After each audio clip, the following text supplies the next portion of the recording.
There's something about ownership. There was something when it's costing you. That there was a drive, there was a motivation to continue to make it come to fruition because it's costing you. And so I can easily present some programs. I could go buy, spend a couple $1,000s on a program, or $500, bring somebody in to speak to a bunch of people, a professional in parenting, or a special in teenage this, or, or just a professional in investing, an investor, or whatever you need, how to dress for success, or how to write a resume, how to attend job interviews and all. I could pay somebody to come in and find like 100 people out of our neighborhoods and say, hey, I got somebody, it's free of charge, just come and listen. First of all, many people probably won't show up. Second of all, half of those that do show up won't have a pencil or a paper. And the other half of them will not finish the program if it extends greater than a day.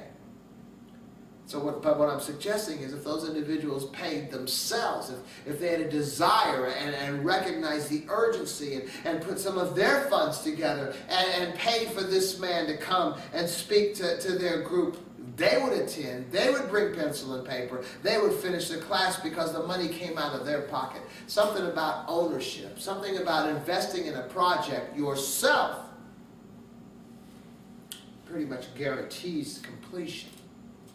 And so what I have determined, aside from these couple other programs, traditional programs that's doing, but I'm not even thrilled about that. Someone else in my organization is spearheading those because that's not where my passion is. Because I've donated my time, 17 of those years, into the county, into free time, into sowing into the lives of people, trying to get something out of it, but I haven't seen much of a response. And I see why. I understand why now, because there's been no investment on the part of those who are the recipients. And so this organization I have now, I'm trying something new. It's a nonprofit organization, social welfare. And what I'm suggesting is, look, I got a guy we have parenting issues in our communities, for real. And there are tools, there's knowledge, there's insight. Any of us that have been to school, that go to school, we recognize you learn things in school, especially if you apply them on the outside. There are people that have issues in parenting that could easily be fixed just with the right information, with the right understanding, just for that light bulb to go off. So I would say, there's a man here or a woman here that teaches like a week-long parenting seminar. And I would suggest then that we might have 100 people in the community that could benefit from attending this program. So what do? Take $600 out of my pocket, pay for this person to show up, and then invite everyone in the community to come? They won't come. And if they do come, they won't be serious. And they certainly won't finish. What I'm suggesting is you have somebody coming that's going to put on a seminar that's needed in the community for like $500 or $600 for a week. Then you need to take like 20 people or 30 people in that community and have them pay $20 a piece. We'll pay more than that to go to the movies. For admission and popcorn, soda, and candy. I'm saying we need to recognize this and just put our own money together. So if I can get 20 people that would just put their $20, $19.95 together, unified, there would be enough to bring somebody in for a week-long workshop, and we could bring 100 people in the community to learn from this person. And out of those other folks that didn't put into the pot, they could bring their 20 when they show up. We'll have money for the next one to come and do the same thing, keep doing the same thing. And just like college classes, these are parenting classes, these are relationship classes, these are investing classes, these are any kind of classes you could imagine that will be a benefit, a help to the individual. And we would be paying for it ourselves. That's what I'm saying. And to me, that's the key. Until we recognize, until we take ownership and recognize that nobody is getting out of... See, federal government assistance isn't going to get you out of the rat race, isn't going to help your life be well. You know, city assistance, county assistance, state assistance, none of that stuff is. It's just going to keep you in a holding pattern that's substandard, in a neighborhood that's substandard, in a school system that's substandard, and your children will end up becoming substandard or worse. What I'm suggesting is I don't agree with my black friends. I don't agree with my black professional friends, my black middle class friends, friends that are working, friends that are educated. They're saying black people just aren't going to get it.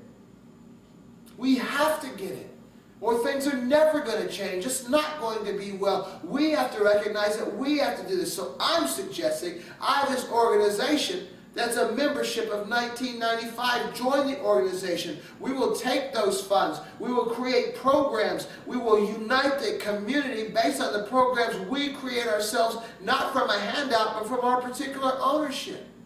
That is the purpose of this organization as far as I'm concerned. Again, we are doing traditional things. But this is the thing that impassions me. I want to be the coordinator. I want to say, no, 20 people, 30 people, 40 people, all of us, join, become a member, put our monies together, begin to do things in our community that we paid for ourselves, not a handout. Man, I'm in the neighborhoods. Y'all know, some of y'all know I'm a mailman in West Dayton. Man, I've seen just yesterday and the day before, every single day, I see people from kids all the way to adults just walking around eating something, drinking a soda, drinking a 40, doing whatever they're doing. When they're done, just toss it into the ground. Why?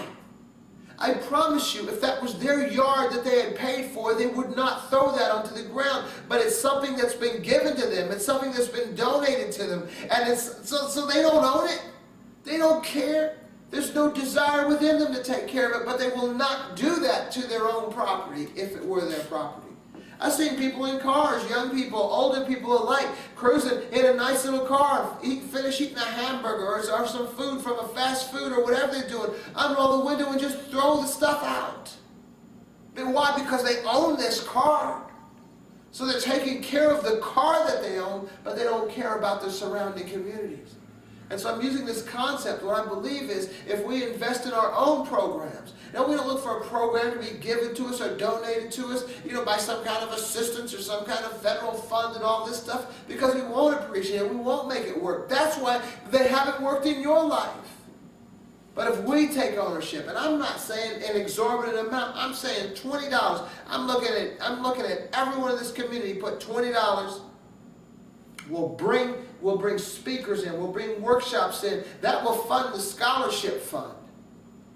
Although we are seeking donations from fraternities and sororities and all, but it would be as well as we would put in ourselves. We need to begin to take ownership of our situation. We need to buy our neighborhoods back. We need to buy our families back. We need to buy our children back. That's what I'm talking about. A lot of the issues that our children have that are so negative is because they come out of our families, because of the parenting issues that we have that we don't even realize that we have. And I had a buddy, still do. His kid is grown now, but he was lamenting when his kid was growing up, his kid was smoking weed. And he had told his kid, as he was growing up, don't smoke weed, don't smoke weed, don't smoke weed. And he was amazed that when his kid hit a certain age and started smoking weed, he just didn't know why. Now, my friend's drinking beer every night when he gets off of work, when he goes home. So this young kid was raised seeing his daddy getting a buzz every night off of work. And this kid grew up, he just chose a different kind of buzz. But what he learned a lesson from his dad, and his dad didn't even realize it. That's what I'm saying, parenting classes. We are screwing our kids up sometimes, and we don't even realize it. We love them. Now, some of us do.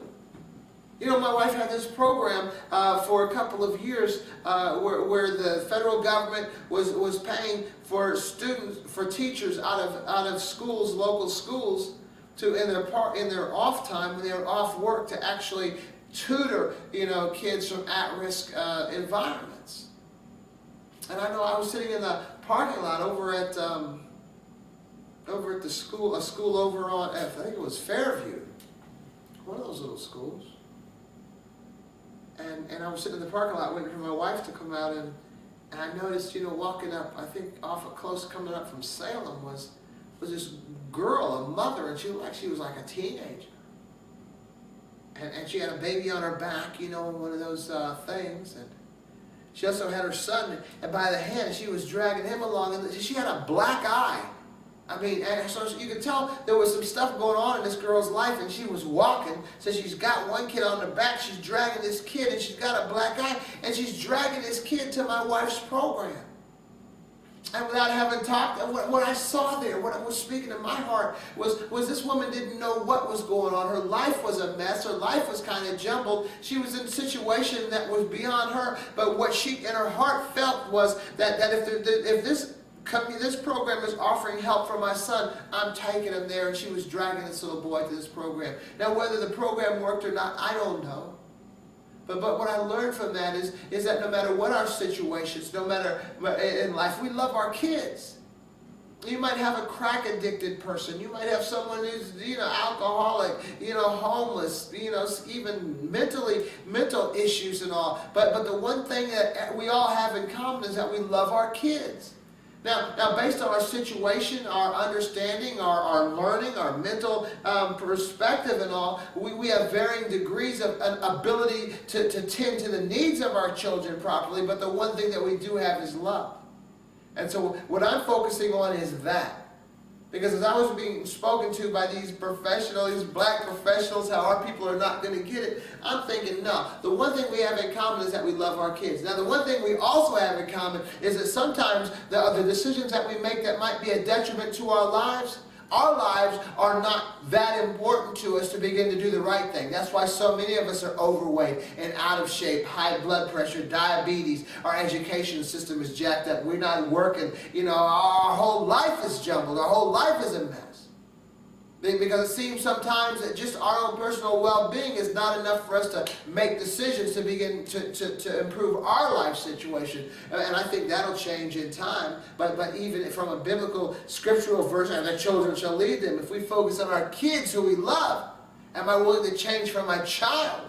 Am I willing to adjust my lifestyle for my child? Yes. So what I'm suggesting is we need to begin to look at programs that are catered for our children, even if it's programs that are teaching us to be better for our children, because that's what we love. That's what we need to be well.